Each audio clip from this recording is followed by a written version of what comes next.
नमस्कार, आप देख रहे हैं सोना न्यूज टीवी। तो चलिए रुक करते हैं आज की प्रमुख और बड़ी खबर पर। बस्तर में मुठभेड़ के बाद 4 नक्सलियों के शव बरामद, 1 जवान बलिदान। छत्तीसगढ़ के बस्तर क्षेत्र में सुरक्षा बलों और नक्सलियों के बीच मुठभेड़ हुई, जिसमें अब तक 4 नक्सली ढेर हो गए। वहीं डीआरजी का 1 जवान बलिदान हुआ है। मौके से एक AK-47 और SLR जैसे ऑटोमेटिक हथियार भी बरामद हुए हैं। मुठभेड़ में 3 जवानों के घायल होने की भी जानकारी मिली है। मुठभेड़ के बाद 5 शव बरामद। पीएम सुबह 10:10 पर हेलीकॉप्टर से बीकानेर के नाल एयरपोर्ट पर पहुंच गए। यहां से पीएम सीधे देशनोक जाएंगे। वहां वे 10:30 बजे श्री करणी माता मंदिर में दर्शन करेंगे। उसके बाद 11 बजे प्रधानमंत्री देशनोक रेलवे स्टेशन पर अमृत भारत स्टेशन योजना के तहत देश के विभिन्न राज्यों में नए सिरे से डेवलप किए गए रेलवे स्टेशनों का उद्घाटन करेंगे। देशनोक के पास पलाना गांव पहुंचे पीएम मोदी यहीं से बीकानेर मुंबई एक्सप्रेस ट्रेन को हरी झंडी दिखाएंगे। वहीं कई विद्युतीकरण और सौर ऊर्जा और जल परियोजना को राष्ट्र को समर्पित करेंगे। राजस्थान के 12 राजमार्गों के विकास की आधारशिला रखेंगे। इस कार्यक्रम के बाद पीएम 11:30 बजे हेलीकॉप्टर से देशनोक के पास स्थित पलाना गांव आएंगे। दोपहर 1 बजे सभा को संबोधित करेंगे। वहीं पीएम दोपहर 12 बजे जनसभा को संबोधित करेंगे।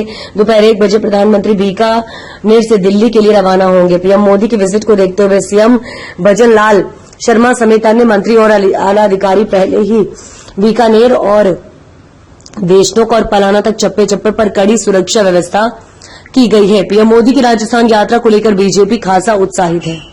फायर था, मतलब बहुत ज्यादा फायर सामने से भी था, और किस तरीके से जवानों ने सर जवाब दिया? मुठभेड़ के संबंध में जो डिटेल जानकारी जैसा अभियान संपूर्ण होने के बाद हम जारी करें, क्योंकि अभी भी सर्चिंग अभियान जारी है। सुरक्षात्मक कारणों से हम सभी डिटेल्स अभी खुलासा नहीं कर सकते, लेकिन जैसे सीपीएम मोदी संगठन के जनरल सेक्रेटरी जो पूरा संगठन का नंबर 1 कैडर है, जो पूरा देश में जो माओवादियों का सरगना है, यदि उनको मारा जाना तो मतलब निश्चित रूप से सुरक्षा बल द्वारा काफी बहादुरी से और टैक्टफुली इस अभियान को संचालित किए गए थे। और डीआरजी टीम्स का इसके पूर्व में भी जितना भी जो बस्तर संभाग के अंतर्गत जो अभियान संचालित हुआ है, इसमें कठिन भौगोलिक परिस्थिति के बावजूद कठिन जैसा जो क्षेत्र में और अनरिलेटिंग टेरेन है, घना जंगल है और वेदर का भी चैलेंजेस हमेशा रहते हैं।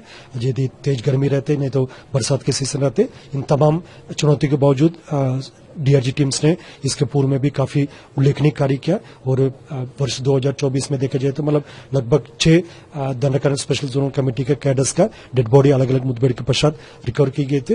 और काफी बड़ी संख्या में PLGA कैडर्स का PLGA कमांडर्स का डेड बॉडी रिकवर किए गए थे। लेकिन जो सीपीएम मोदी संगठन का जो जनरल सेक्रेटरी को मार गिराना है सुरक्षा बल के लिए काफी एक निर्णायक जो अभी एक सफलता प्राप्त हुआ। और आने वाले समय में निश्चित रूप से इस बढ़त को हम और मजबूती से आगे बढ़ाते हुए जो माननीय प्रधानमंत्री महोदय, माननीय केंद्रीय गृह मंत्री महोदय, छत्तीसगढ़ के मुख्यमंत्री महोदय और छत्तीसगढ़ के उप मुख्यमंत्री महोदय गृह और डीजीपी सर से लेकर पुलिस मुख्यालय के सभी जो वरिष्ठ अधिकारी डीआरजी टीम के इस प्रकार का जो सराहना का काम को काफी बधाई एवं शुभकामनाएं भी दी गई थे। और बस्तर संभाग के अंतर्गत जितना भी जो हमारा सुरक्षा बल तैनात है, जैसे केंद्रीय अर्धसैनिक बल के हिसाब से देखा जाएगा CRPF, BSF, ITBP, cobra, SSB और स्थानीय पुलिस बल जो डीआरजी, बस्तर फाइटर्स, एसटीएफ और सीएफ और तमाम सुरक्षा बल द्वारा काफी बेहतर कोऑर्डिनेशन के साथ अब तक सभी अभियान को अंजाम देते आया, जिसके परिणाम भी काफी सकारात्मक रहा। और देश की जनता के बीच में एक उम्मीद अभी जग गई है, बहुत जल्दी ये नक्सल समस्या समाप्त होगा और बस्तर क्षेत्र के शांति व्यवस्था स्थापित होगा और एक नया आइडेंटिटी भी हमको प्राप्त होगा। सर मतलब अब नीचे के जो बचे हुए हैं सर, क्या लगता है कि ये लोग नया नेता चुनेंगे या फिर मतलब क्या टैक्टिक्स होगी, कौन हो सकता है सर? सीपीएम मोदी संगठन देखा जाए तो विगत कई वर्षों से बिल्कुल दिशाविहीन और नेतृत्वहीन हो चुकी है।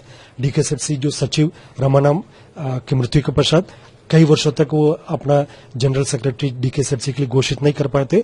अभी भी किसी भी जो ऑफिशियल जो माओवादियों का प्रेस रिलीज में अभी तक हमने डीकेएसएफसी के जनरल सेक्रेटरी का नाम देखने के लिए नहीं मिला है, क्योंकि पूरा संगठन अभी काफी बैकफुट में है। उनका पूरा स्ट्रक्चर कोलैप्स हो चुकी है, संगठन दिशाहीन और नेतृत्वहीन हो गई।